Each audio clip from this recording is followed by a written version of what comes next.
Hello. Hello, everyone.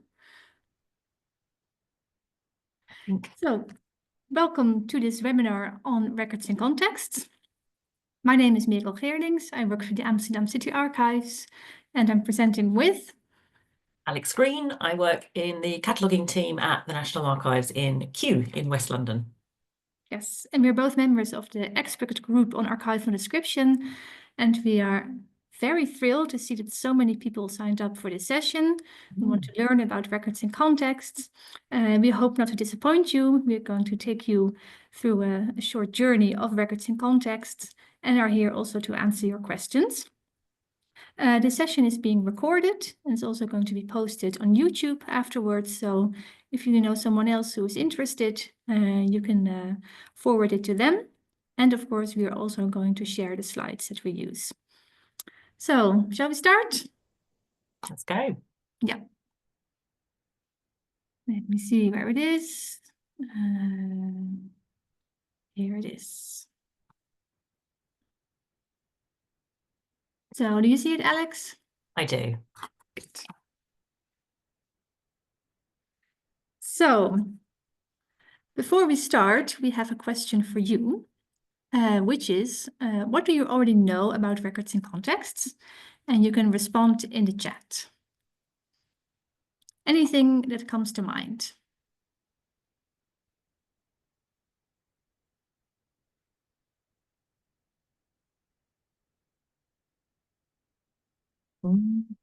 Present for us at G. Okay. Very little. Looking forward to finding out. Very little, not much. Actually, nothing. Linked data. Knowledge graph. Oh, somebody's keeping a close eye. Yeah. Connections. Conceptual model. It's complex.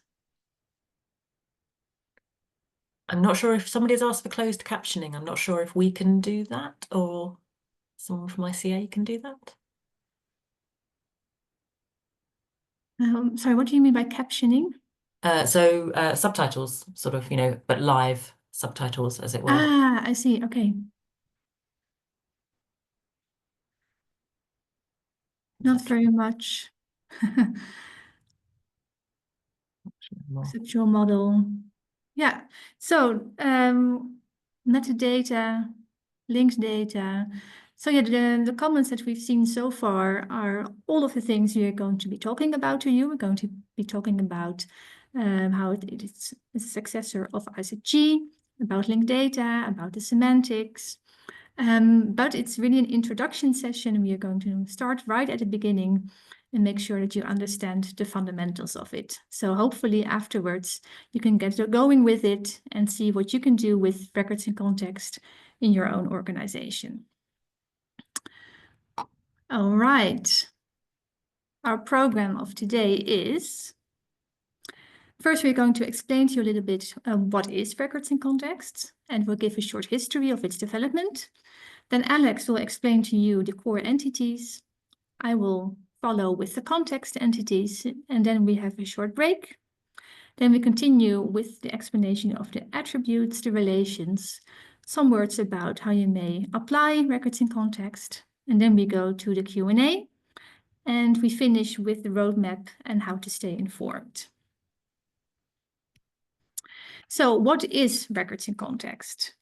Well, in short, it is a new description standard for archives.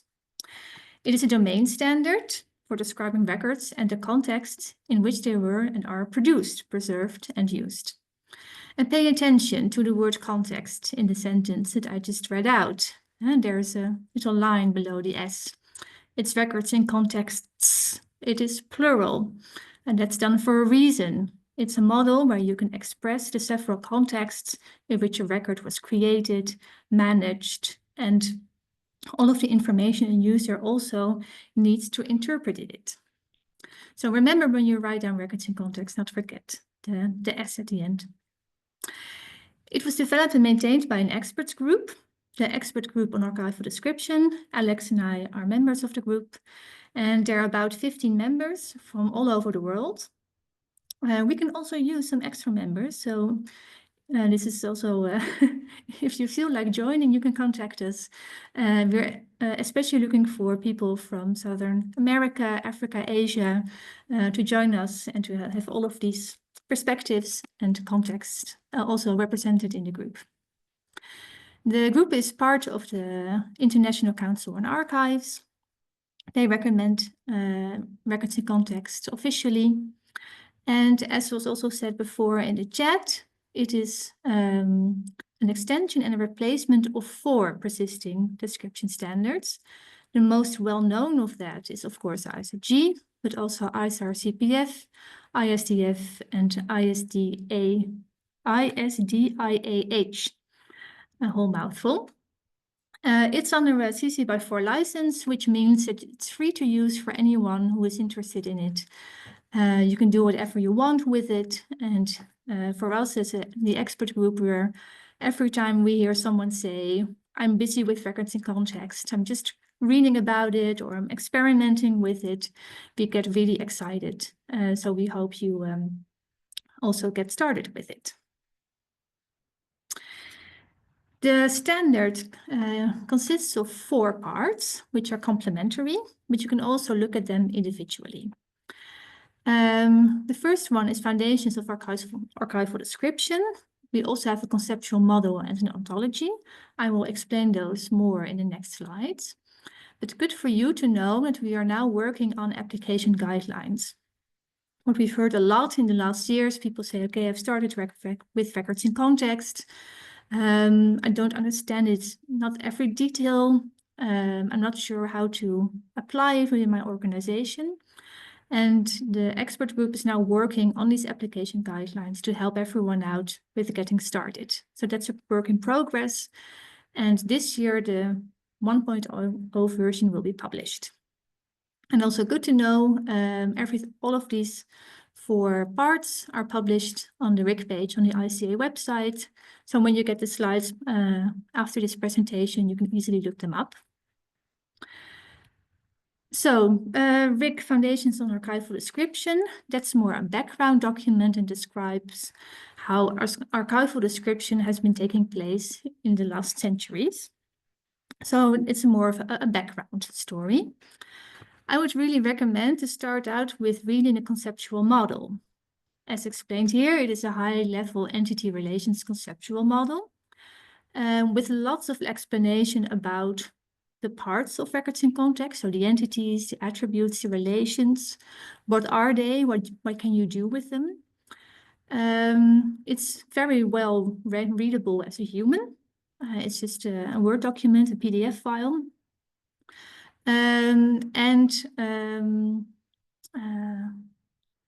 Yeah, it's the first place to start out, basically, if you learning records in context.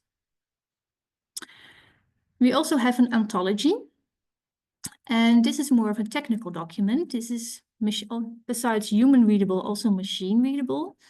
The image below is an example of one of the properties, and we have RICO is associated with date. And as you can see, you can read the information by yourself. So once you've finished with the conceptual model and really start going with implementing it in a system, then you would turn to the ontology. The ontology is also a little bit more, has more attributes than mentioned in the conceptual model. So it is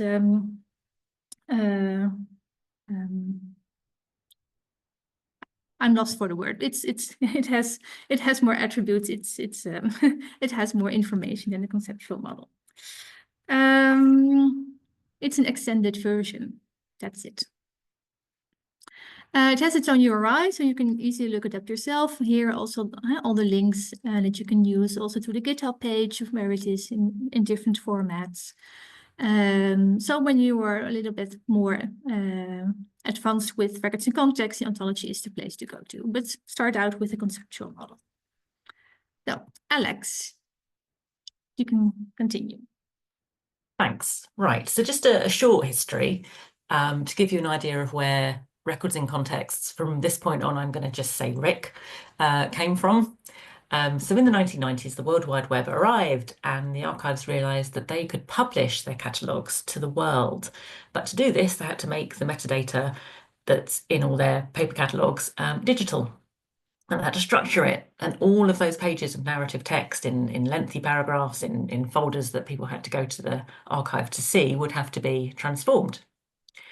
So the ICA asked the Committee on Best Practices and Standards to create some standards to help archives across the world describe their archives in a unified way so that they could be shared on this new World Wide Web.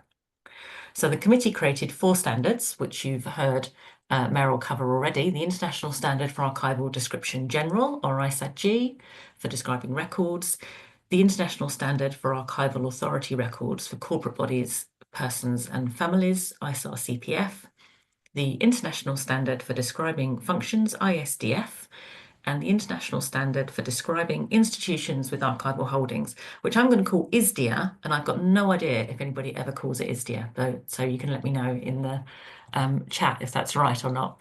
But essentially, I also do that, Alex. Oh, good. Okay, Yeah. so it's not just me. That's at least 2 of us then. Excellent. Great. Good. Other people do it too. Essentially, these standards enabled archivists to describe what archives are, what they hold, who the records relate to, and what functions the records reflect. So kind of the who, what, when, and why of archives. So the first of these, ISAG, was a runaway success, with uptake by around 40% of archives around the world, according to a survey carried out by ICA in 2021. So although the 4 standards were meant to work together, they were produced at different times, as you can see, and therefore they didn't always connect as well as they could, and the adoption of ISAR, ISDF and ISDIA was a bit more limited.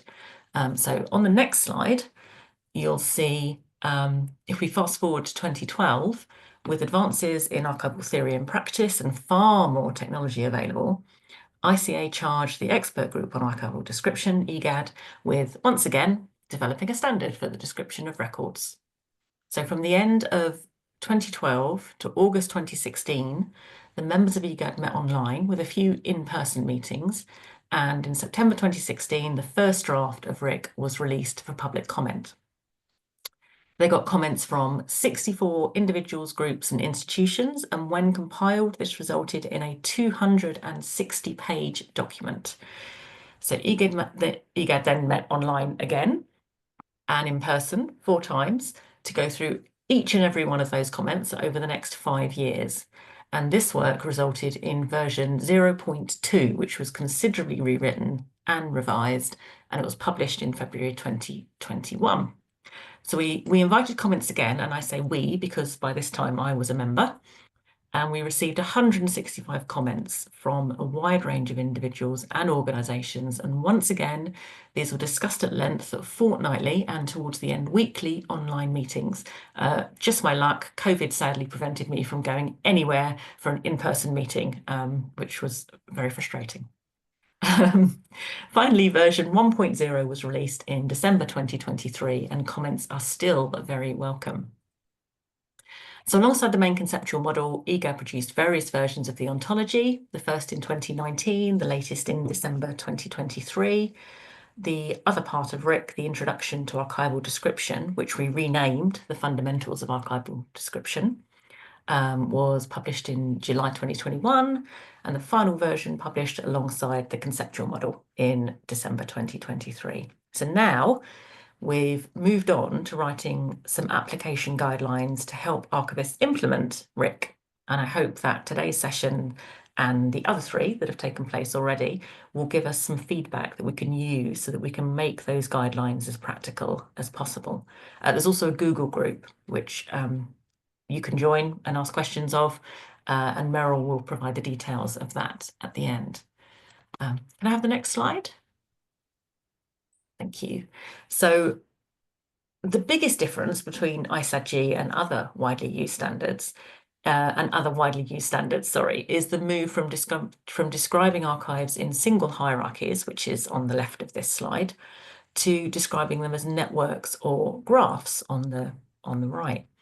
So we're used to thinking of fonds at the top, down to the file or the item at the bottom. And even though we know that isn't how records management works sometimes in the real world. So instead, we know that lots of organizations and people can be involved with the creation and use and form subject of records. So using RiC, we can more easily reflect that kind of multi-dimensional character by describing them in networks or graphs. So graphs is just a term used for networks when metadata is structured into linked data, and we'll see an example of one of those later. So in these networks, the records are described alongside the organizations, the people, the places, the events, the functions, all the objects, or what RiC calls entities, that are needed to fully understand the contexts in which records have been created and used. So on the next slide, we can see an example from a traditional catalogue that was created using ISAG by the French National Archives. And I don't think you need to understand French to recognise a fond for a family called Vitae, with some subfond below it organised in a hierarchy on the left. So the records of Ludovic Vitae are separated from those of Eugene, and they are also separated from those of another family called Costa de Beauregard from a collection of photographs. So it's a bit of a random application of subfont, but perfectly valid. But what if, and I do not know this collection of records, so I do not know if this is a fact, but what if some of those letters in the first two subfonds were between Ludovic and Eugene, or members of the Vitae and the Costa de Beauregard families were linked by marriage? What if the letters were about the marriage that linked the families? What if some of those photographs were of Ludovic holding Eugene as a baby, or of Eugene and Jeanne Costa de Beauregard's wedding day?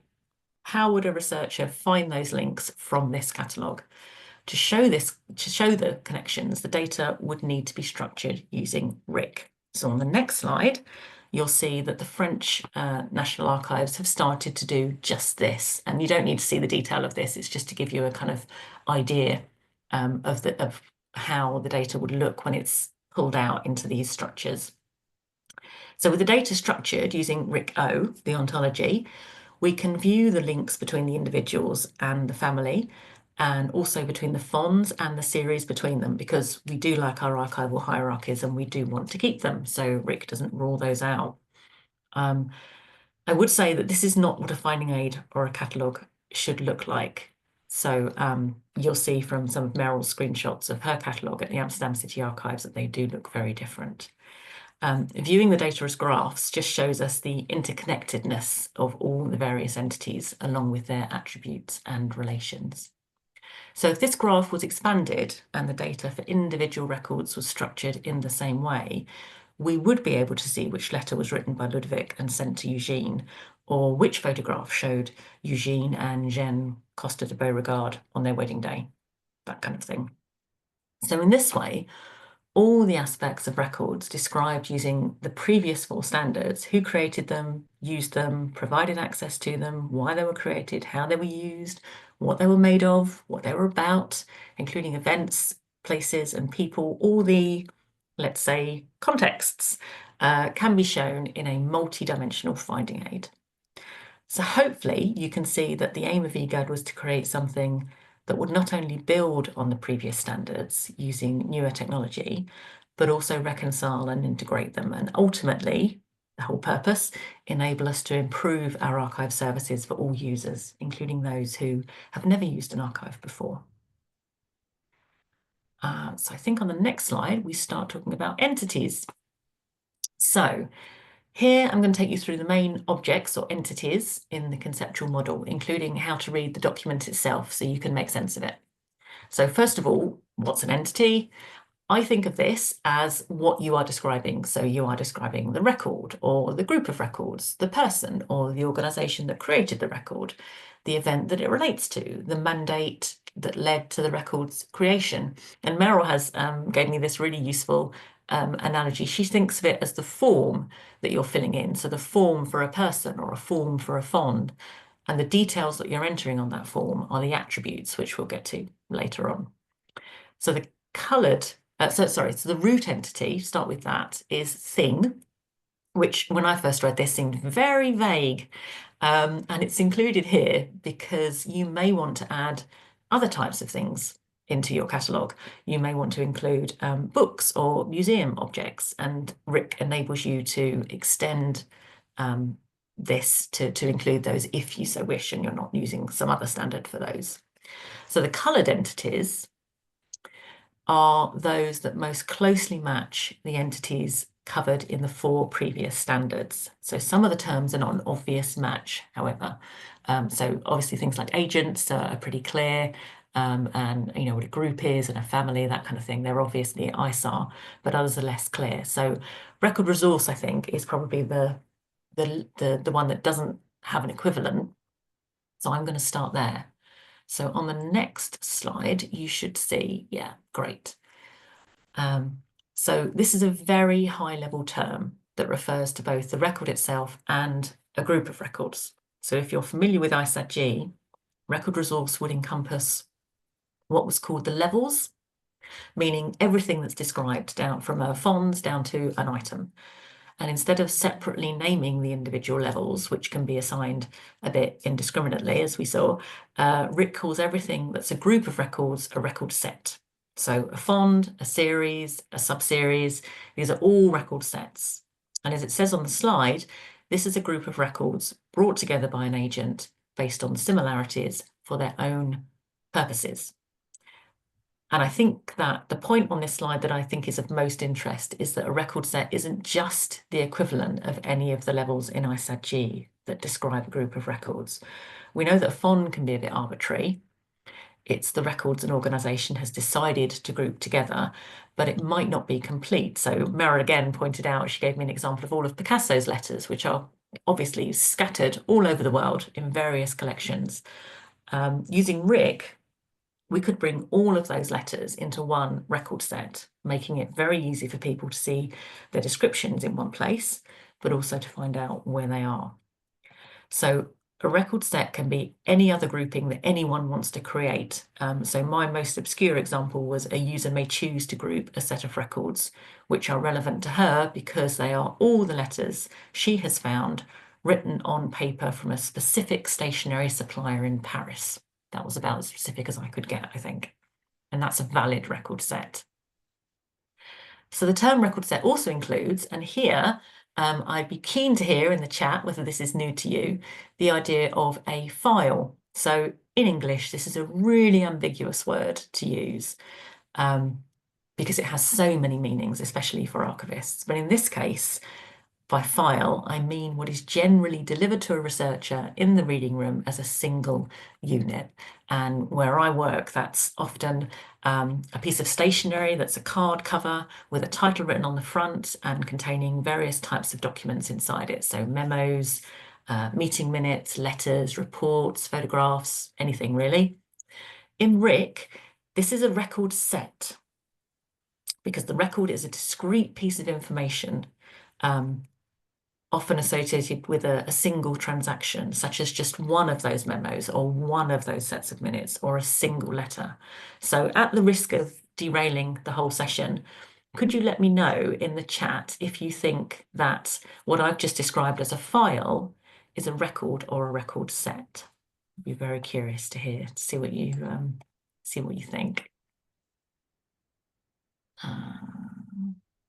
Record set. See, it's varied. Yeah, it's varied. I Which think is more why people say records, a little bit more record set than a few more record set. Yeah. This led to a really lively discussion when I raised this at work the other day. Record resource is a safe bet. Yeah. Everything's a record resource. Brilliant. Okay, that's really good. Thanks for that. You've confirmed that there isn't a right answer to that, but within RiC, a record set is a file is considered a record set. So let's go back to RiC. Next slide, please, Merel. So in this slide, RiC is the record is an equivalent to an item in ISAG. So as I said, this could be a memo or a letter, or it could be a charter or a digital video file or an email. All things that can't really be split without losing something from the meaning and integrity. So, but we do know that sometimes these records do have parts that we want to describe separately. The seal attached to a charter, a digital photo attached to an email. So to describe these, RiC has a type of record resource called a record part. This could even be a paragraph of a letter, which I thought was quite interesting. I hadn't come across that idea before. But hopefully that's clear. A record part is always derived from the record that it's a part of. So on the next slide, now you know everything about records and record sets and record parts. Have a go. Tell us what you think. In the chat, you can use the numbers and tell us if you think each of them is a record set, a record, or a record part. One is a record set. Mm-hmm. And maybe we should do them one by one. So first, maybe the first one. Yeah. Yeah, that's a good idea. Yeah. Okay, that seems to be pretty. Record set. Yeah. We're all almost all in agreement, I think. Yeah. Yeah. So 2. Lots of record parts. Set part. Record set. This one is a little bit more difficult. It is. Yeah. God, they go so fast, I can't read them. Yeah. Wow. Okay. Depends on the Mostly record attachment. part, I think. Yeah. Tends to be the consensus, I would but say not so. entirely. Yeah. Yeah. Okay. So 3, I guess. Yeah.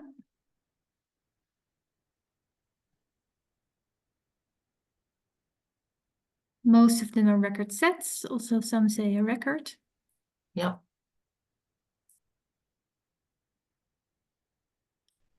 Yeah, I think this is, I think it's tricky. I think, I spend a lot of my time at work thinking of the record as the thing that gets delivered to the user that we describe on our catalogue. And yeah.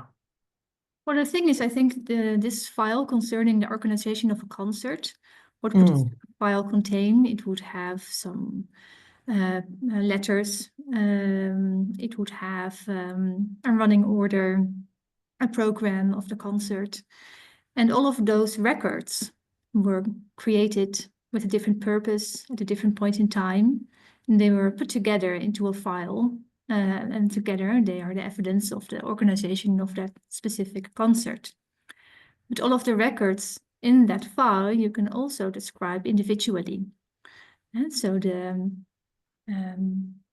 letter, you can describe it. It has its own date, sender, and so on. So a file in records and contexts is a record set because you can also describe its context as records individually.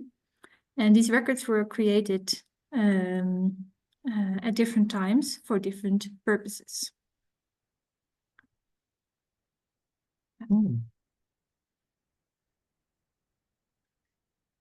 So what about the sketch map?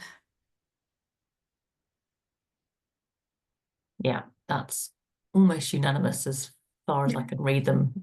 That one is pretty clear. Yeah. Yeah. And what I also found at the Amsterdam City Archives when I was explaining records and contexts, this difference between what is a record and what is a record set is quite hard to grasp because we're so used to describing files as the lowest description level because we simply do not have the time to describe records or items. Yeah, so that's, but when you see it, I think it becomes clear. Yeah. Okay. Great. So moving on to the next slide, which is an instantiation. So this, I think, is something that is not as obvious or as straightforward, shall we say. So this is used to describe the aspects of a record or a record set, which are distinct from the information content that it holds. So I first came across the need for this when I started working with digital surrogate records, so digital versions of paper records. The National Archives has millions of digital surrogates of physical records. The same record had both a physical version and a digital version, but their information content was identical. Each of them, however, needed metadata, which was different. So its location was different, its size, its format, these were different for each. And so in RiC, each of these would be described as a separate instantiation. And this became even more obvious when I began to work with born digital records. I found that we had multiple versions of a digital record. An original Word version 1 was sent to us from a government department. And then we had a version created in PDF for presentation purposes. These are two instantiations of the same record, which were and are currently still described only once in our online catalogue for the National Archives. So that's enough about records. Other entities are also key. Back to Merel. Yes, thank you, Alex. So I'm going to talk to you about the so-called context entities. Of course, what we as archivists are used to do is describing records. But when we think about our users, they often do not know which record they are looking for. They're looking for information. And lots of people are curious to find out what a person or organization has done at a certain point in time, maybe in a certain location. So I think one of the benefits of records in context really is the connection to the so-called context entities, such as the agent. So the agent also has a sort of a hierarchy in it. So a person, a group, which consists of family and corporate body, are all types of agents. You can be as specific as you want. There are also things like positions and mechanisms. So a position, for instance, is a president or a state archivist. Mechanisms are things like a Google bot or chatbots. And you want to register how certain information came to be. At Amsterdam City Archives, we know that about 40% of the search words are of corporate bodies and of persons. So it's a very important place for people to start looking for information. And I have an example. When you work with these entities more, what you could do on a website, and besides just offering the metadata of the records and the record sets. So here you have the page of a corporate body, the Dienst Milieu en Bouwtoezicht. Well, in English, that's the Department of Environment and Building Supervision. So a corporate body, which is part of the municipality of Amsterdam. The municipality of Amsterdam has lots and lots and lots of departments. They tend to change name over time a lot. So as someone from outside, it's very difficult to grasp what is the exact name of that part of the organization, which one is its successor, or which one precedes it. So you can all register that in the corporate body entity. We have this department, and we have 5 fonts of this, 5 archives of this organization part. So below you see that there are links to related fonts. So if you click on that on our website, you can see all of 5 of these fonts together. So the benefit of that is you can just look up a corporate body, you can see which archives are there, and you can also search them together. So what Alex told before is that we are used to these classic inventories, and those are silos of information. You look for fonts, you go through the inventory. If you haven't found what you were looking for, you go to the next one and you perform the same search query. But when you link all of the records to the same corporate body or same person, for instance, you could also offer your user the opportunity to search through them all at the same time. So here you see the red line. There are more than 6,500 records connected to this corporate body. And when you click on that, you have them all together and you can search them together. So that's really the network of data, the graph that we were talking about, which looked a little bit technical in the image that you've seen before. But this is an example of how you could make this work in your front end. And back here are the link data triples and so on. And I will explain more about that to you in a little bit. So like I said, people are curious to find out what a person or a corporate body did at one point in time. And like I said, what they did. So you can also model events. An event could be a war or a demonstration or a birth registry. And you could also register activities such as marketing, writing a novel, or describing archives.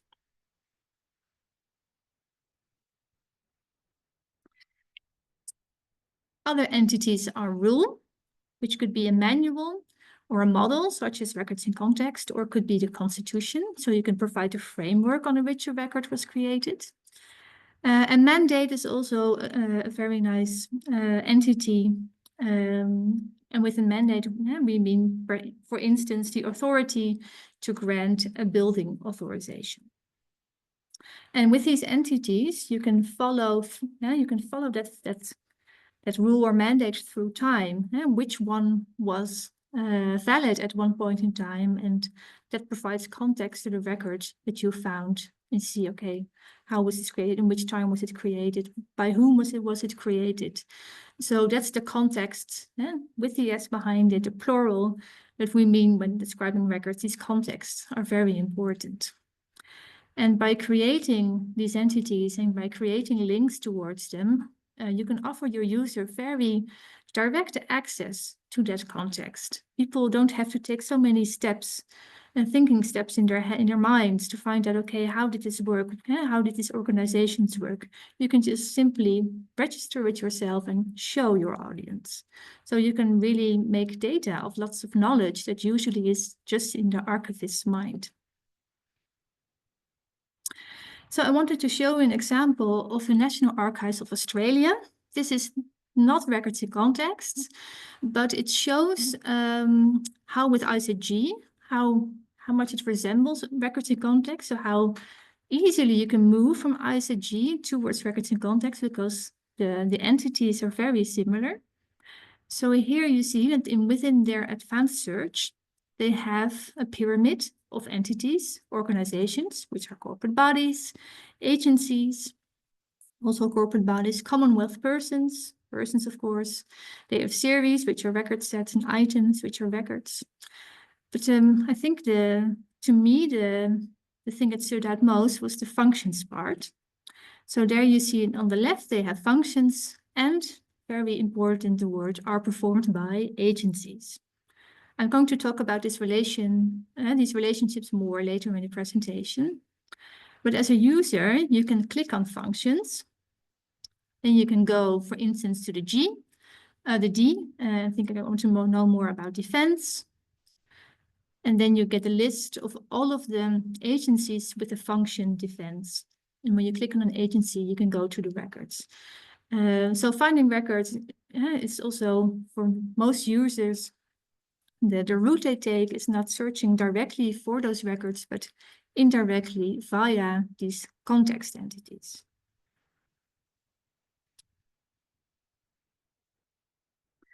So date, very obvious. You want to know when something happened, when a record was made. So I'm not going to go into full detail about that one. But also a very interesting one is place. Lots of people want to know what happened at a certain place in time. The interesting thing about places is that they tend to change a lot over time. Think about demolition of buildings. They are renamed, new housing numbers, streets are renamed. So records in context also provides you the opportunity to link all kinds of locations together and say, okay, these are actually the same location. They have the same coordinates. And with the Amsterdam City Archives, we have now an example, a prototype of how that might work. Here you see a map. You can look for a street address or a name of an individual. Then you can click on the map on a certain address. And there you see all kinds of sources together. So here we have sources from our image bank, but also from our indices. Here you see a card of someone who was licensed to stand on a certain market. And you can, through this context entity of place, you can combine all kinds of sources together and provide a whole new way of searching, which is, I think, very user-friendly because people can just go to the map, go to their own house or their own neighborhood, click on their address and see all of these sources combined. And this is also an example of how you break through those silos of information and present everything in one place. So we're almost 45 minutes in. So it's time for a break. I would suggest to take 10 minutes and continue at 10 to 3. Yeah. See you in a bit. Thanks all.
So let's continue. Alex. Right. So on to attributes. So welcome back. On to the characteristics of the entities, such as things that we're quite familiar with, such as titles and languages and the identifiers or reference numbers, etc. I used to think of these as the properties or the fields that you fill in on a form in Merel's analogy. In RiC, each attribute is defined using a template, which you can see on the screen. So it always includes an identifier. So the identifier for this particular attribute is RiC-A01. Includes its name rather. So in this one, it's an accrual, which is the word used to describe a set of records received by an archive at a single point in time. At the National Archives, some government departments send us the records from the same sort of set, the same series every year. So they're annual accruals. So back to the template, the next line is a brief definition, which I've just given you. Then domain entity or entities that can have this attribute. So accrual only applies to a record set, as other entities can't have accruals. So a single record can't accrue and a person can't accrue. Other characteristics below, like whether it can be extended, as in my example, an accrual can be annual, or whether an entity can have more than one of that attribute. So, and there's also information about whether the attribute is free text or a controlled list, or it uses some other kind of schema. And then finally, there are some examples of the kind of information the attribute would have. So you can see those in the slide. In RiC, the attributes are listed alphabetically, each in its own template like this, with all their properties. They are then listed again against each entity that they can be used for. So not every entity can use every attribute. So attributes are inherited so that the attributes of a parent level are also applicable to the lower levels. So the attributes of a record resource can also be used for a record set, a record, and a record part. So on to the next slide. The attributes is a very top level thing. It's got three. So there's a general description, an identifier, and a name. And unsurprisingly, all the other entities at every level also have these attributes too. And on the next slide, those same attributes are in the same peach color for the record resource, but this entity can also have additional attributes, and these are shown in blue. So the use of blue indicates that these colors are shared by the record resource child entities, which means that these attributes can be used for record sets, for records, and record parts. So these attributes include things that, again, look very familiar to us: conditions of access, language, history, scope and content, the kind of information we're all quite used to seeing in an archival catalogue. On the next slide, the record set, when you get to these attributes, you can see that some of them have no highlight. This means that they are unique to this entity, but you can also see that one of them down the bottom has an asterisk. And this means that the attribute does not apply to the entity itself, but to all or some of the individual records that are members of the set. So a record set as such does not have a documentary form type because it isn't a document. So you can see that other attributes in blue also have this asterisk, and the same applies. A record set doesn't have a language, it's made of records, each of which has a language. So the attribute when used for a record set just means here's a group of records which contains at least some records with this attribute. The other symbol used here is a plus sign. This means that the attribute can be used to describe both the record set and all or some of its members. So that's kind of a pretty broad one. On the next slide, you can see the attributes for a record. The asterisks have vanished, as these are now all applicable to a single record, including documentary form type right down the bottom. So on the next slide, instantiation. So this shares those three attributes with the top level entity thing, and there's a number of other entities which the sharp-eyed among you will see should be blue, as they are shared with records and record sets as well. The things like conditions of access, conditions of use, and history, for example. The reason they aren't blue is that instantiation is not a record resource like them, as you can see in the snippet I've just put on the right of the slide showing the hierarchy of entities. Over to Merel to talk about the attributes of some of the other entities. Yes, the attributes of agent, it has the same structure as the record resource, as Alex just explained. So here you also have the color code going on with the peach in the top, and then a nice purple one below. And I think for a person, the attributes also really make sense. You also want to know their demographic group or occupation type, demographic group for a family, and corporate body, for instance, a corporate body type, what kind of organization it is. So these attributes are quite generic. For instance, the attribute of a person, it just has a name. But we are used in our cataloging systems if we want to have a person in there. You have a first name, you have a last name. There are lots of different name systems in the world. A Japanese name is very different from a European name. Records in context also says we have for these context entities, we have these attributes, which are quite generic. But if you want to be more specific about them, you can also look to other ontologies. There are also ontologies for how to register names of individuals, such as the person name vocabulary.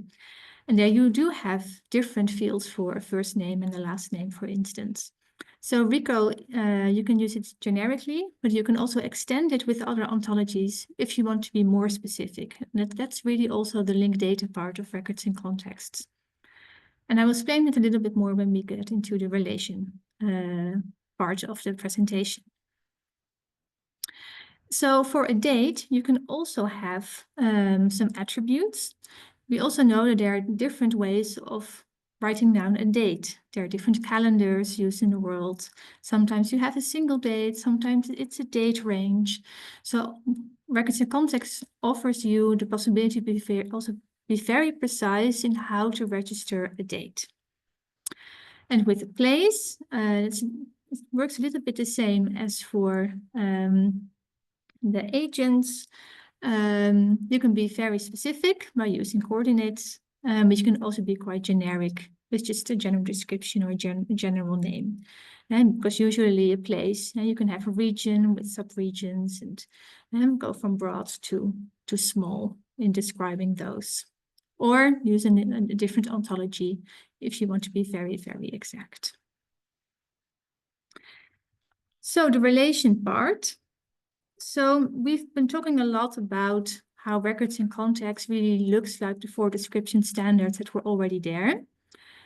So it combined those 4 standards, but it did something, I think it's really is bringing it into the 21st century, that is creating linked data with it. So what you see here is an overview of all of the entities that we've explained to you so far. What you see is the little black lines in between them. Those are relations, and those relations have a specific name. Yeah. So when you talk about linked data, you talk about triples. There's something that's connected with a relation to something else, and that relation has a name. So here you see these triples going on. Like Alex explained before, a record could be part of several record sets. A record could have several agents in different roles. One agent could be the collectioner of a record. Another agent could be the writer. Another agent could be mentioned within that record. So with the names of these relations that all have a verb within them, you can be very precise in what role this relation plays when you look at the record in relation to that record. So before, when you have a relational database, you also link lots of things to each other, but those relations are implicit. And records in context makes them explicit. And that opens up the possibility of performing semantic search. So you can use the names of those relations within your search queries and to get very precise results. So this is a way of creating networks of data. We've already been talking about moving from silos of information to networks of information. So you can do that for your own cataloging system. You can make sure that someone can always go to another entity to related information elsewhere in your own catalog. But you can also connect it to the outside world. For instance, what Alex said about the letters of Picasso, you can show you can show your user where there is more information about a certain person or a record set. So if we go back to these examples that we showed you before, this is an example of a silo of information. It's not linked to other information, but within the graph, you can do that for yourself as an organization, but you can also look towards other organizations and connect with that. And also not just when it is about archives. You can also connect to libraries, to museums, because we know that people tend to have different roles within different parts of heritage. So here's again the example of our website, of the corporate body. And with creating these links, people can really walk through your model and walk through your website and go browsing for information, which also means that sometimes they can find something that they didn't know that they were looking for. So within archives, we are used, people have very specific search questions. They really want to know certain information. But sometimes people don't really just know, just want to find out what you have, what might be interesting. So I compare it a lot to Wikipedia. You start out with the history of the French Revolution, and a couple of clicks later, you are reading history of apple pie. You don't know how you got there, but you are satisfied with all of the interesting things that you've learned so far. So how do these relations work? Well, these relations document the context of creation, accumulation, and management over time, and they have a name, like I said before. So here are some listed. These are all also mentioned in the conceptual model. And what you see in this table is that there's a relation ID. It's part of a domain, for instance, a thing. It has an ID of that domain with a name. And also in the last column, there's also the name of the inverse relation, because you also want to make sure that these links work both ways. That it's not a one-way street, but you can also always go back to where you started.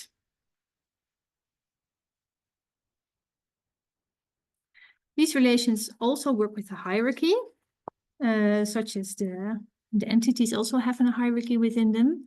So the level 1 is very generic, and then going down to level 6, it becomes more specific. So a generic one just is a thing is related to another thing.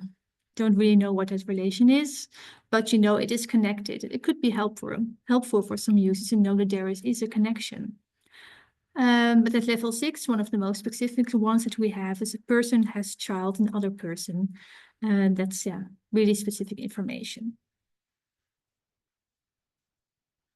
So I already saw in the chat box that there are a lot of questions about application.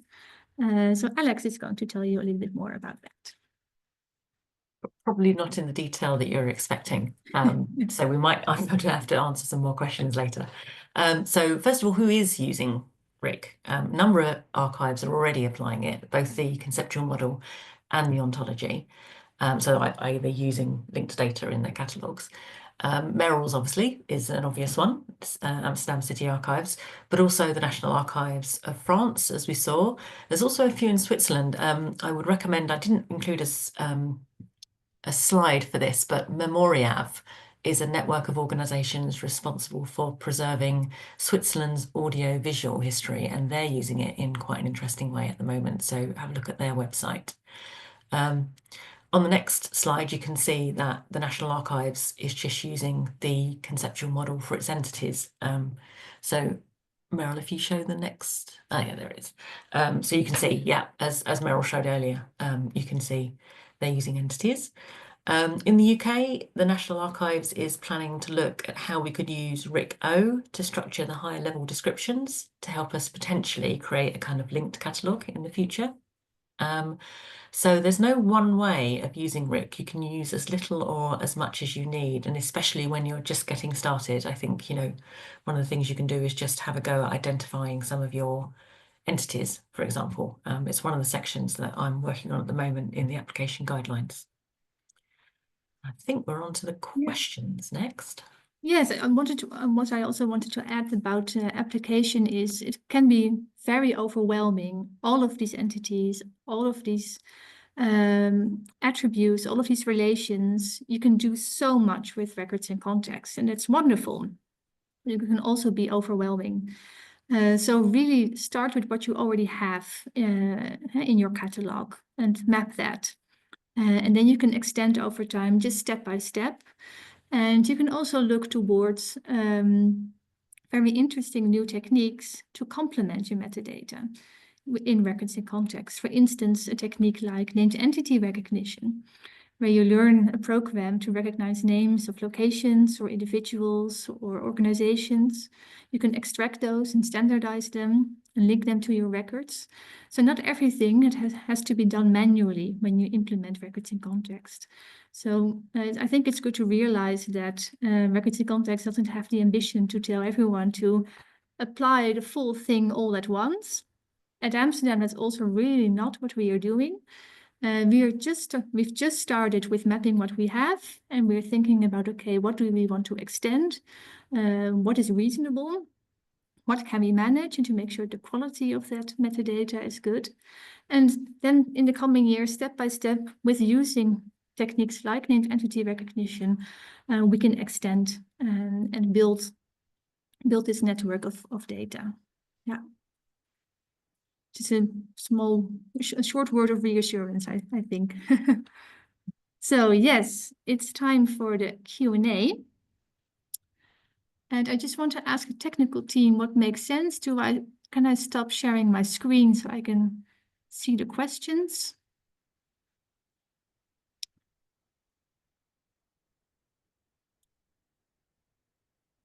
Well, sure, I think we can look at them ourselves. We can sort them by upvotes, so we can answer the most popular ones. Yeah. Okay. I think that's probably the only way we're going to answer 44 questions, indeed, or 36 questions I've got. Yeah, I see.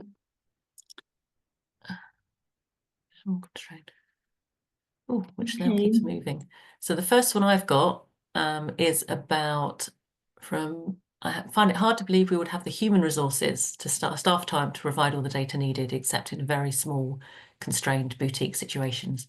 The idea that all the functions of all the corporate bodies would be available to researchers seems unreachable. Maybe I'm too cynical. No, I don't think you're too cynical, Kate. But we struggle already to provide name authority records. It is exciting, but could be very misleading to include a function cert that is not comprehensive. Absolutely. I think start small, I think is the key. It's absolutely what we're focusing on in the application guidelines. You start with what you've got rather than starting to research everything else that you're missing, because that's going to be overwhelming and never ending, really. It could be that you do a proof of concept on a tiny bit of your collection, maybe one way of doing it. So you really focus on just a really small section of records and get everything you can on there, or everything you have on there already, and then decide whether you expand it to get more information or to a wider section of the records. But yeah, that's definitely something we'll be addressing in the application guidelines. Yeah. And I also want to add to that is that you don't have to do everything by yourself. We know that lots of people are huge fans of archives. They do extensive research and they offer their data sets to you. And they say, I've taken a part of your collection. I took out all of the names of individuals or corporate bodies. Can you reuse this information? And if you think the quality of that offer is good enough, then you can import it. And also with the linked data component of records in context, if you create links to, for instance, Wikidata, you can also extract additional metadata from that source, such as a birth date or a death date. You don't have to do everything manually and not everything by yourself. You can also use what others already have done before you or for you. I think I can move that one off. Is that how we do it? And then go to the next one? Yeah, great. In the content management system, access to memory, use my archive does not currently support RiC. What are some practices to begin to employ to help set ourselves up for a future migration? Again, I'd say identifying entities and attributes, complex authority to authority relationships. Yeah, exactly. RiC would be perfect for that, linking authority records. There's a kind of linked one, I think, about a lot of people have asked about how much support there is from software vendors. And at the moment, I mean, we've had discussions about this in EGAD, in that that's the way forward. That's the way to get people to make it easy for people to use.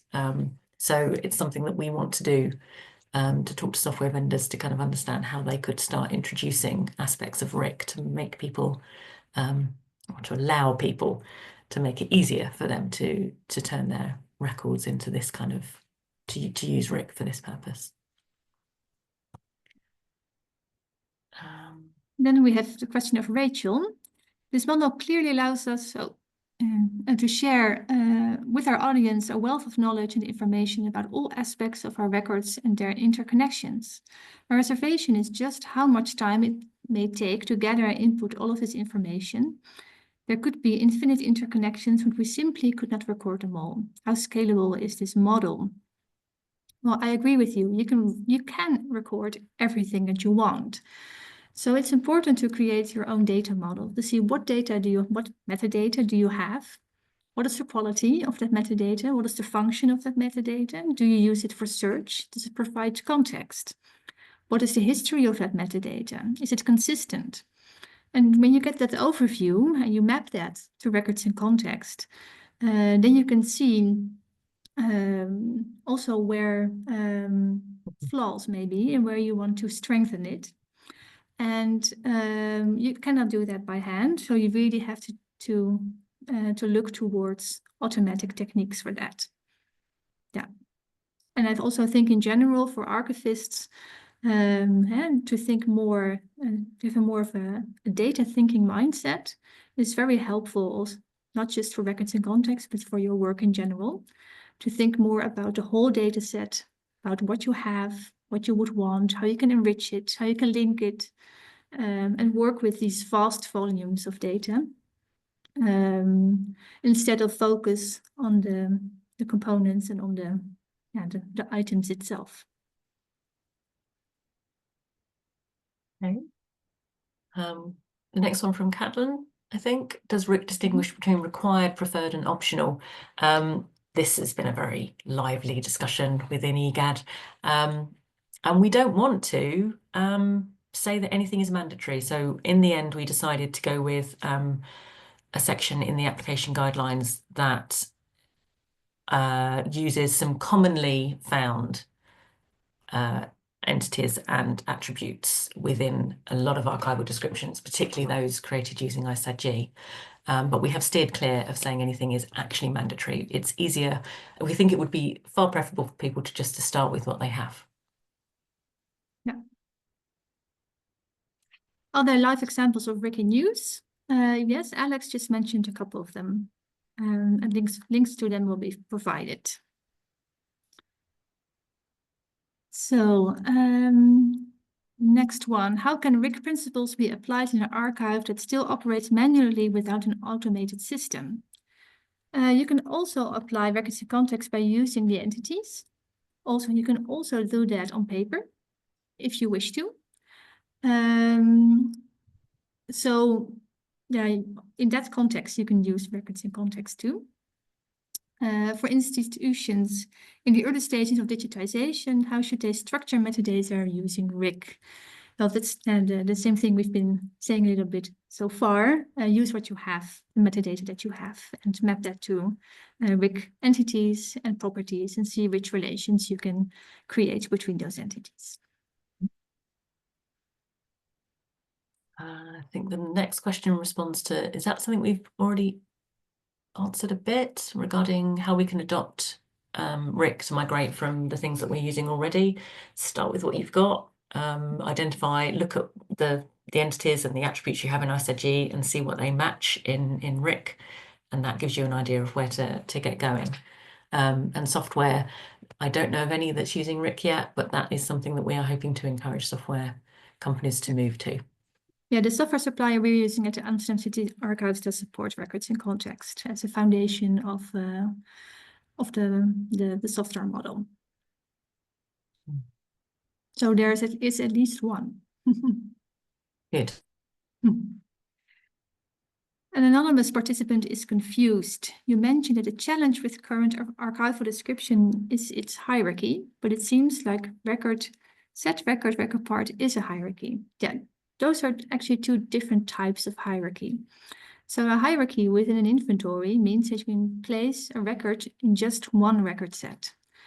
So here you are at risk of losing information because this record could be part of several record sets. For instance, the letters of Picasso, it is in a record set in an archive in Spain, but it can also be in a record set in an archive in Munich, in the US, in South Africa, wherever. So within this institution, it's only part of one record set. But if you look at the whole range of the letters of Picasso, this letters could be parts of different record sets at different institutions. So the hierarchy of the entities, record set, record part, they do not have a specific hierarchy in between them, but they are all part of the bigger phenomenon called record resource. And they can be linked with each other by using relations. So a record is not necessarily a part of a record set. Yeah. I hope that explains it. Let me see, is Becky the next one? No, we've covered that one, I think. Yeah. Using it for records management. Which one are you now? I'm looking at the one from Oscar. Oscar.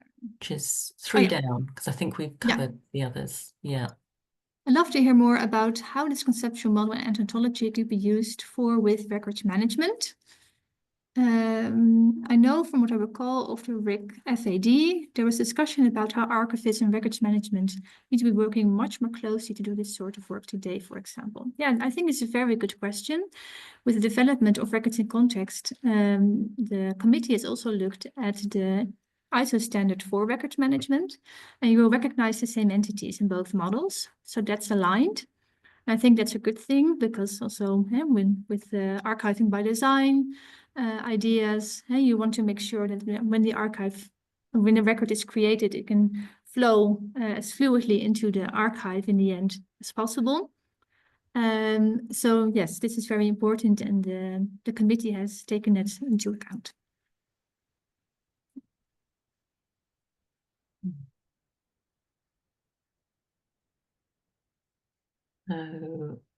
There's one from Kate. The idea of a graph doesn't seem to differ from the current capacity of authority records linked to resource records in a library catalogue or an archive space. How is RiC different? Maybe it is not different, but just a collected model that includes what we are currently doing.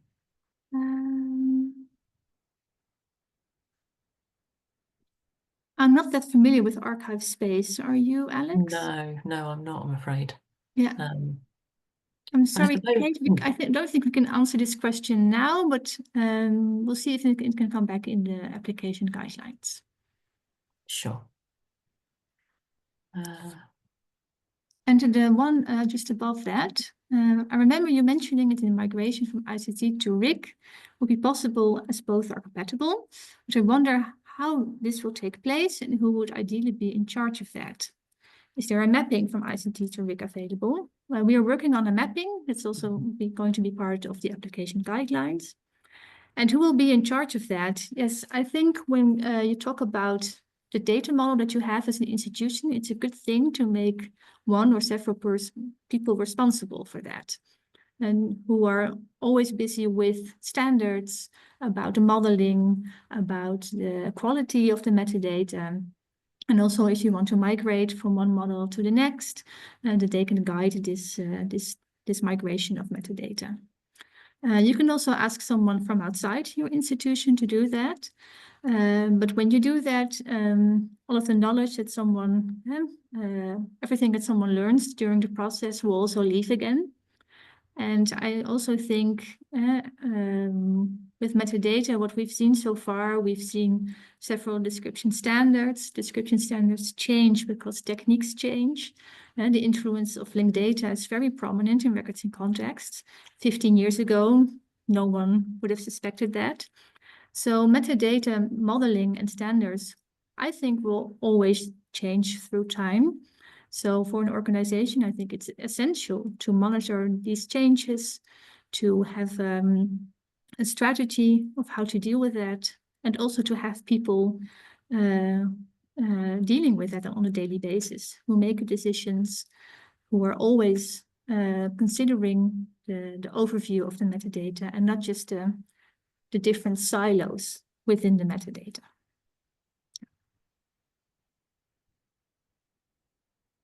We've got 10 minutes, less than 10 minutes left. Do you want to just... We have until 4 o'clock, Alex. Oh, we do? Sorry, I had not realised that. Excellent. Oh, great. We've got lots of time then. Fab. Yeah. Let me see. Then we have Kevin. There seems to be quite a crossover with museum cataloging standards here. Instantiation is a type of object type in the museum cataloging. Collection management systems for both archives and museums now allow lots of these types of links, linked people, organizations, activities, object, document types, event subjects. So the question, I think, is instantiation a type of object type in museum cataloging? I must confess, I am not that familiar with museum catalogs. So I don't have the answer to that question. No, I'm afraid I'm not either. Yeah. Maybe we can see for the application guidelines if we can mention something about that. Yeah, make a note.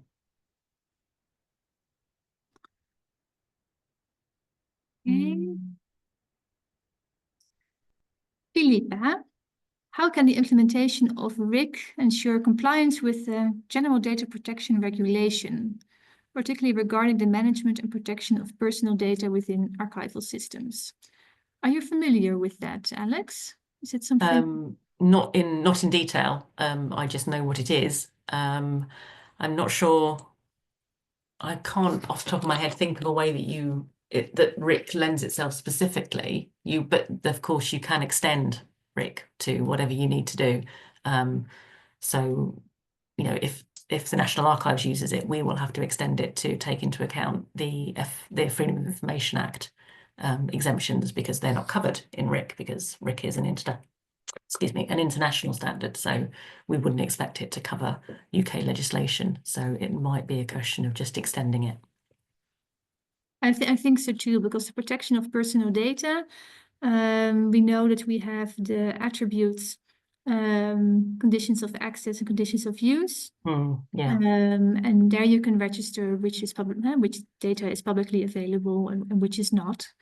And also these attributes are quite generic because you want to have more information. You want to have maybe a public restriction access until a certain date, or maybe there is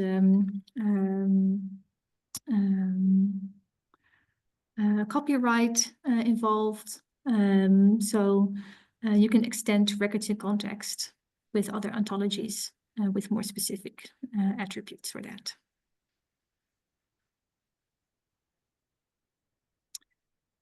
I see you're using GraphDB for the modeling. What OWL model do you use and how do you implement inverse relations?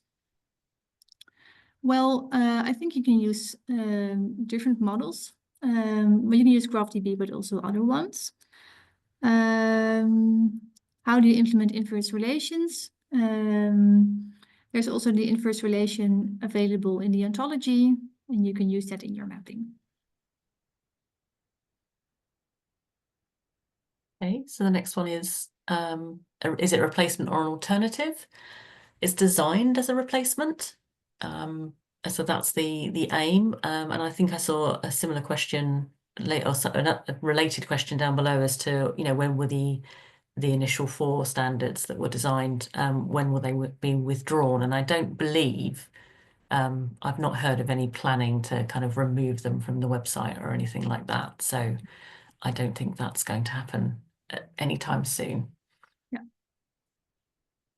Ravat asked, will there be any crosswalks created to support implementation? I'm not sure what is meant by crosswalks. Is that a mapping, maybe? I think mapping, yes, which is what we're going to include in the application guidelines. So yeah, there will be. Yeah. Charlotte is wondering what an ontology is. Ontology is a sort of, how do you say, a sort of library for the entities, attributes, and relations that you use in a machine readable way. So it explains how it's called, how it's written, in which domain and range it is, and what the definition is. And you can use an ontology for implementing it in your system.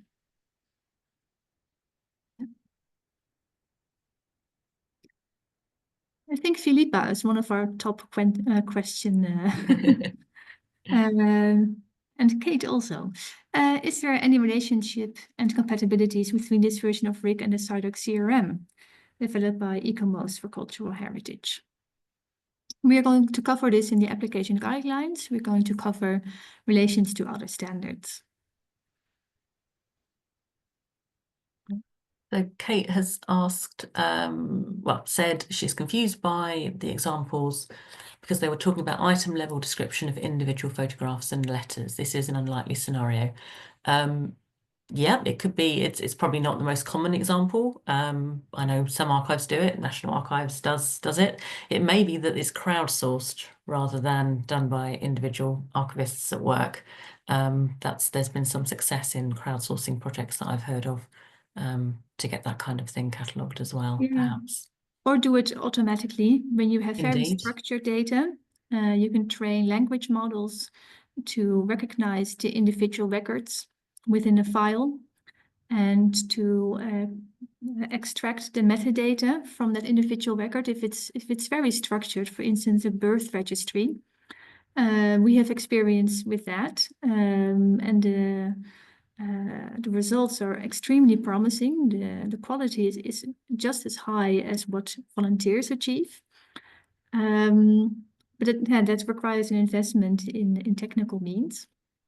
But it also means that what volunteers maybe do in 1 or 2 years, automatically you can generate in a couple of weeks.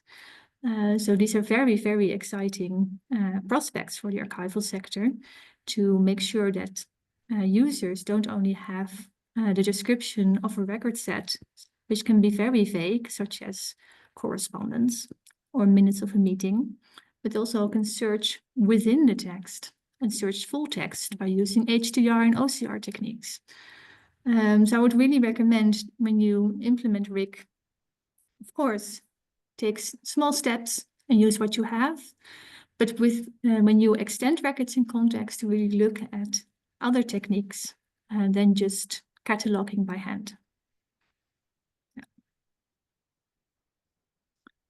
Muhammad, do you think this conceptual model and its principles could be adapted to the needs of audiovisual archives in terms of description and preservation? Yes. So Records in Context is designed for any kind of archive material. It doesn't matter what documentary form type it has. It could also be audiovisual. And if you want to have more specific properties for audiovisual, you can extend it with another ontology.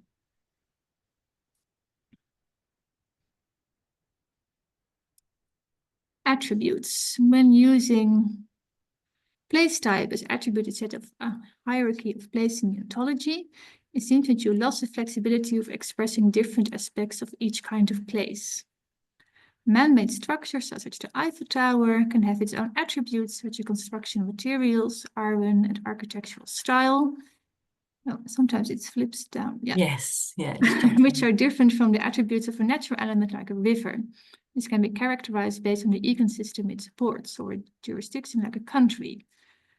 I think although these aspects may be irrelevant when describing an archival document in itself, they become relevant when you place this document in an open linked data environment. Do you think that this makes sense? I think what you've described here is really one of the benefits of using linked data, because you as an archivist can say you have a record about the Eiffel Tower, for instance, or a river. And another organization who specializes in describing locations can provide you the information about that place. And then you can create a link to it. And that's also what I meant before. You don't have to do everything by yourself. You can also import information from elsewhere if you think that's useful for your users. So when you think about your own data model, really think about, okay, what information do we have? What information would we want to offer to our users? And how do we get that information? Do we need to use these new techniques like named entity recognition, large language models? Or can we reuse information from other institutions? So there are a lot of possibilities. Yeah, but just look at what works for your specific situation. Okay, the next question is about whether the documentation will be translated, which is it is even on one of our slides towards the end. We are currently in the process of having it translated into a number of different languages. Merel, are we translating it into Dutch? I don't think so, since generally Dutch-speaking people are very good in English. Right, okay. I haven't heard of anyone who started. Yeah. Okay. But if someone wants to translate, it would be a good thing. So, pak de handschoen op, as we say in Dutch. Which AMS software support RiC mapping? I am not sure about that. Do you know, Alex? Sorry, which one are you looking at? From Julia Martini, which AMS software support RiC mapping? It's a top one. I do not know of any at the moment. So similar to what we've answered before, really. Hopefully lots, all, but not as yet. Then we have Caitlin. But wouldn't mapping letters onto a graph ontology imply a much more granular level of processing? Yes, yes. But we've covered this question already. If so much information is interlinked, isn't the search unmanageable for archive users due to the wealth of information? Oh, I love this question. This question always comes up when I talk about records in context.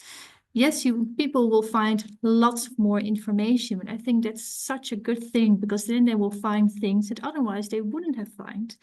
And it could be that the things they find extra could completely change their research, or give a very important nuance in their research. And a couple of weeks ago, I had a research group here at the Amsterdam City Archives. We were discussing all these fancy new techniques. And also this question came up again. And a professor from the university said, well, researchers have always had to deal with, and it takes so long to find information. And it was such an effort.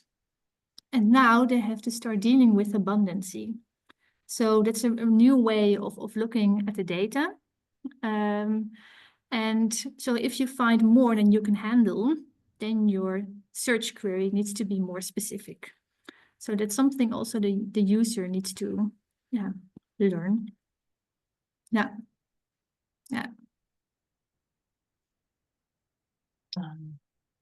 Can a single inventory number be a record set?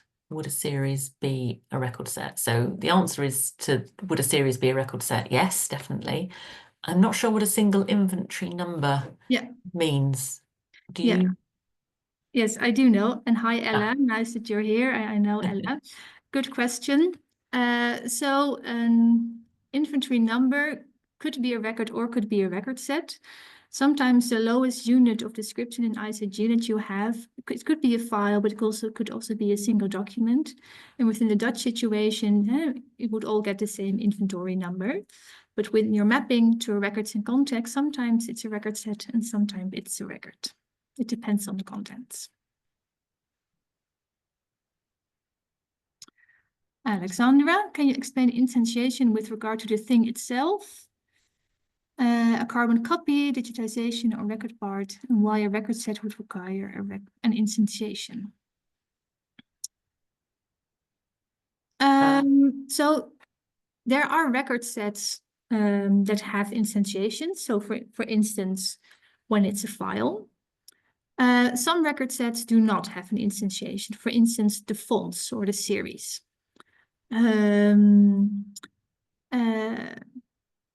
And the first part of the question, a carbon copy digitization. So yes, you have derived instantiation. So you have the original thing. For instance, it's physically born. It's in your repository. You scan it. The scan is the first instantiation. Then you do an HDR on it. Then that transcript is the second instantiation.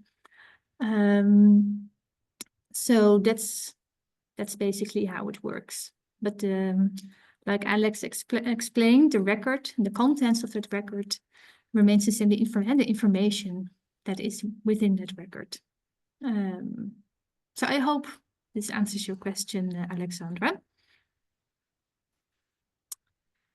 How does one describe copyright or intellectual property? Would it be in the record set? Is there a trickle down or in the record? And would it be a mandate or rule that governs it? So this is the conditions of access attribute, which is at the record set and at the record. It depends on what your lowest level of description is in that case. If you just have a record set, that's where you would place this information. If you have also described the records within that record set, then you have to write it down at the record level. And also someone I know very well, my managing director, Bert, is also here with a question we also just covered, crossover with museum cataloging standards. Is instantiation type of object type in museum cataloging? I'm not sure about that. I'm not familiar with museum cataloging, sadly. Yeah. And Diana wants to know what an accrual is. You did explain it, Alex. Maybe yeah, I can explain it again. So yeah. An accrual is an addition to an existing set of records that you have in your archive of the same series, usually. We have at the National Archives accruals that come from a government department, and they just add to the same series every year with a set of records that arrive on a certain day. And that is considered an accrual to an existing set of records, an existing series. The peach color represent the mandatory fields? No, they just represent the attributes that are shared by the various entities. So all of the record resources can have, well, everything in RiC is has those three, can have those three attributes that are in peach. And you'll see when you look at the standard, when you look at RiC, the conceptual model document, you'll see that that peach color appears against every single one of the entities for each, appears for each of the entities for those attributes.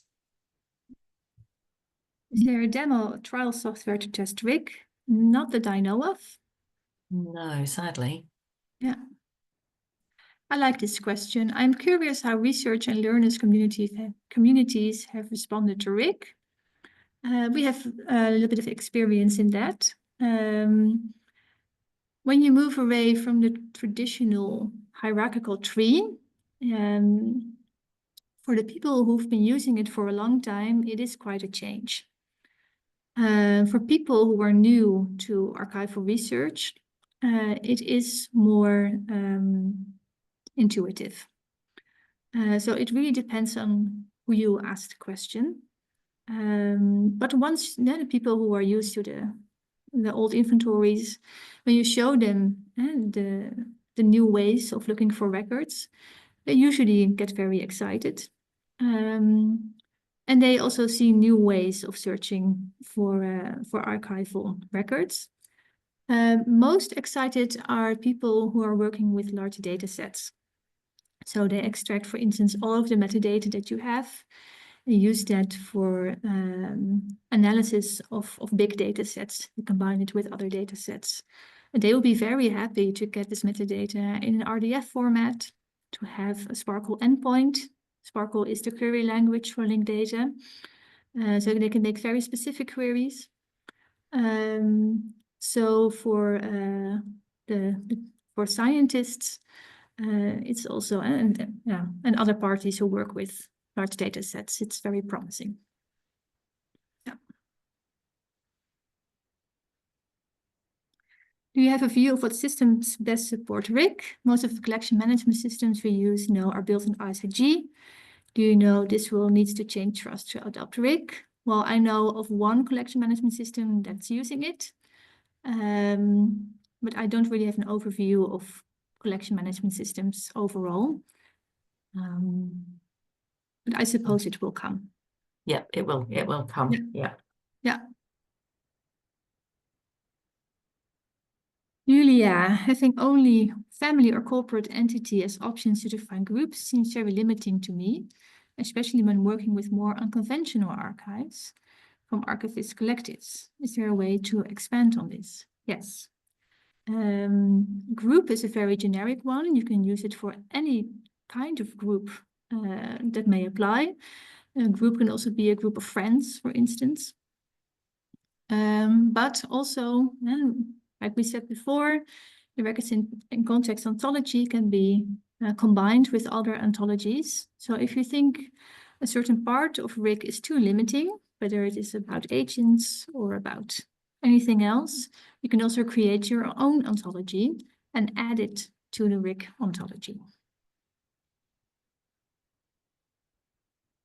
Next question is about, will the application guidelines provide any guidance on structuring URIs? I don't believe there's a plan for that at the moment. The application guidelines are focusing on the conceptual model more than the ontology. I think more guidance around using the ontology will be forthcoming. I'm not going to promise any of that because it's not within my gift, but there's definitely interest within EGAD to provide more guidance on using the ontology, which I'm assuming is where the structuring URIs would come in. Definitely. Yeah. Should we rely more on transitive object properties to enhance semantic queries? I'm not sure what's being meant with this question. No, me either, I'm afraid. Sorry. Yeah. As we said before, we are going to analyze all of the questions that were asked and see if we can do something with it in the application guidelines. Can we consider involving our researchers in mapping those connections, like collaborative transcription that many institutions offer online? And the examples of that with RiC might be too early. In my experience, getting involved with researchers is very useful. We know of a couple of universities that use our data, enrich it, and they offer it back to us in the enriched metadata. So definitely, yeah. The question around whether it's been used in business software, that I definitely have no idea of, I'm afraid. Me not neither. that I've heard of. Yeah, I don't. At one point, I don't think it's likely now, but it may be in the future. Yeah. How does RiC support the use of controlled vocabularies? That's a good one. I know that RiC is working on some controlled vocabularies, but the linked data component of RiC also supports the use of controlled vocabularies a lot. So if you can use a controlled vocabulary, I would say do it because it makes it easier for your users to look for information. Next one's also about cataloging software. Yeah. We've covered that. Laila. I think again, start small. Yeah. yeah, would be the thing to just try out, just see what you can do within your system. It may be that you use it and prove that actually using part of a library cataloging system is just not going to work for you, and you need an archival, you need archive software, basically. But yeah, starting small, I think, would be the idea. Yeah. Gathar, by applying RiC, is it possible to recall records from different archives to create a unified record set? Yes, it is. You can create links to related records elsewhere, so you can guide your user towards related information.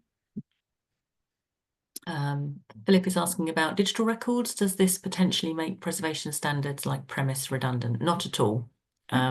Premise is about managing digital archives, and RiC is about describing archives of every variety. So Premise is still very relevant.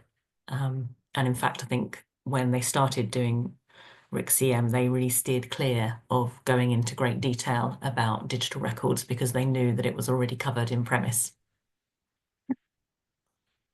About wants to know the relation with ISO 2381. So that's the one I mentioned before.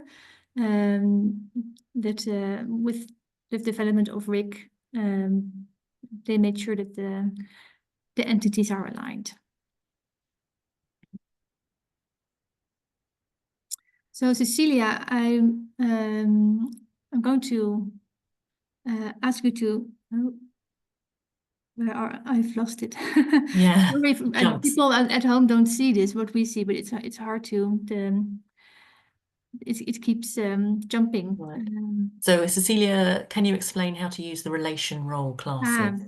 Yeah, we don't have lots of time left, so this will be explained more in the application guidelines. Yeah. Can you please tell us about using RICO Converter? This is at the French National Archives. Also, I think for now we don't have enough time yet to explain it, but the application guidelines will say something about it. Have you considered issues of transmission of descriptions between archives and institutions using, say, XML? I'm not sure if I understand this question. Neither, I'm afraid.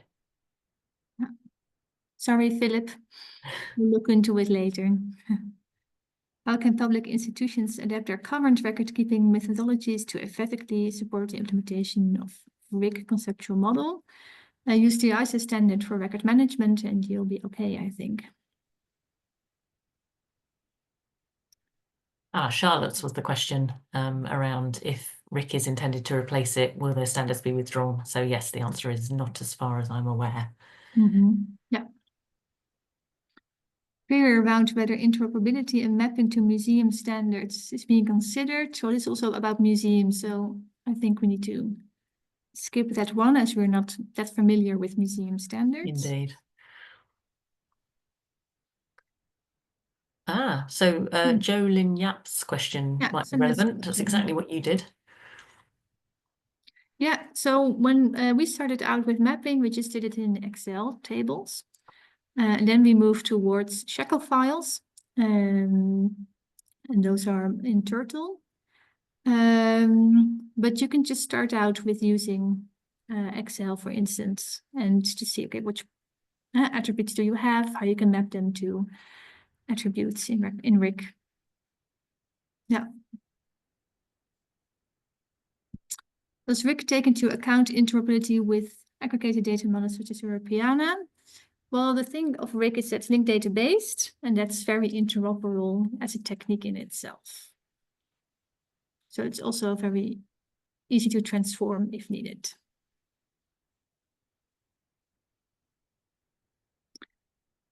I've lost where we are again. Do we think that RiC would be compatible with a library catalogue? I don't think, I mean, I don't know, this might be controversial, but I don't think that library catalogues are compatible with describing archives generally. That's why we have two different archive systems and different approaches to and different standards. So I think the answer would be no. What you could do is that you describe your archives in RiC and your library in a library standard, but you can use the same agents, for instance. So you can see within your own institution that someone has published a book, but the same person also is mentioned in a record. So that's how you can get them together. And then we've got a question, is it possible to attach digitized archival content documents or audiovisual to a RiC catalogue? It would be, yes. If the software implemented RiC, then I imagine that you would also be able to attach any digitized content you'd want. Yeah.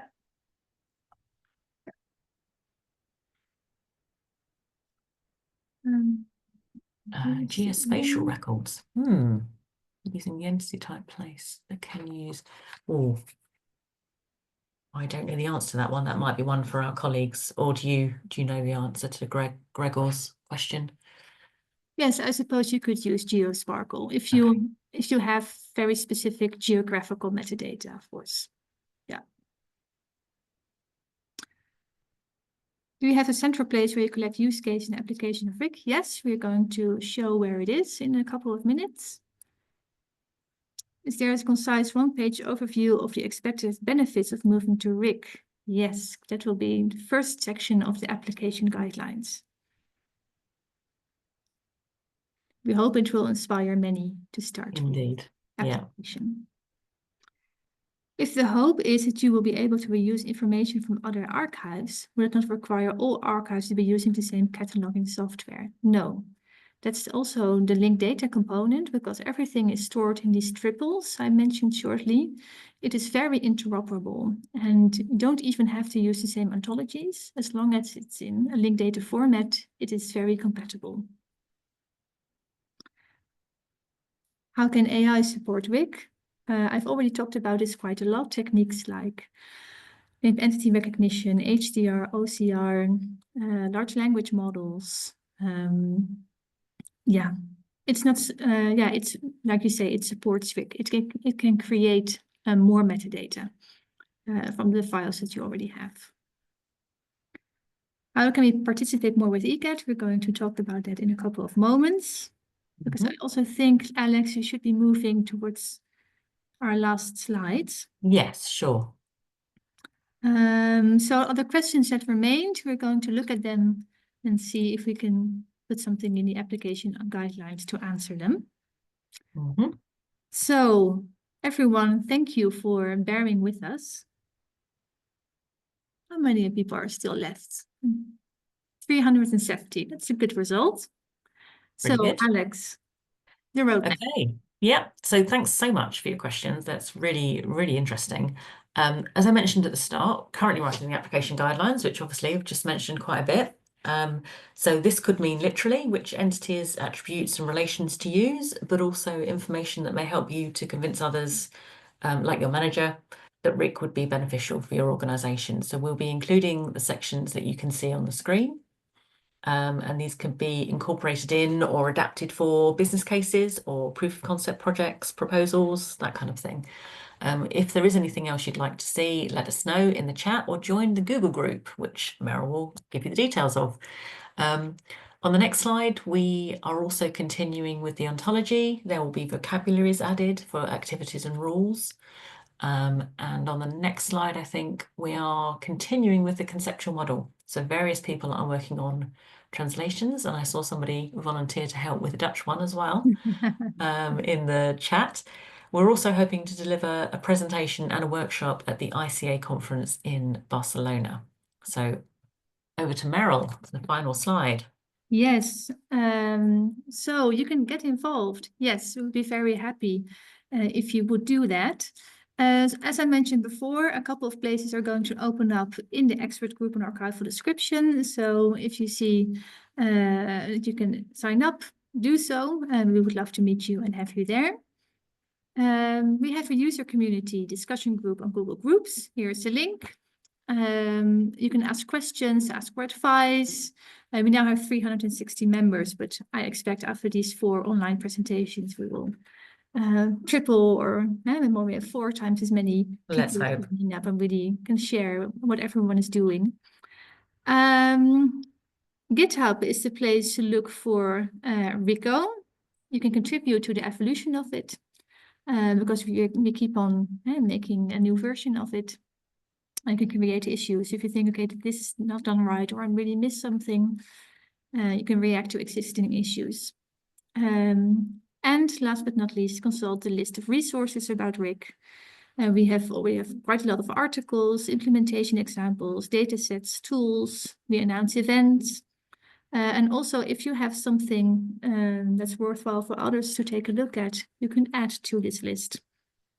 Others can learn about your projects. Yeah, and that was it. Thank you all very much for coming. We really hope that you will continue with RiC, learn about RiC, spreading the news to people you know that may be interested in RiC, and reach out in the RiC community group if you have questions, if you need help. Someone will always be prepared to talk to you. And also thank you for your great questions. I really enjoyed it. And you, Alex? Yes, yeah, that was very thought-provoking. Definitely things that we can put in the application guidelines and take back to the group. Absolutely. Yeah. So thanks everyone. Have a very good day, and goodbye. Bye.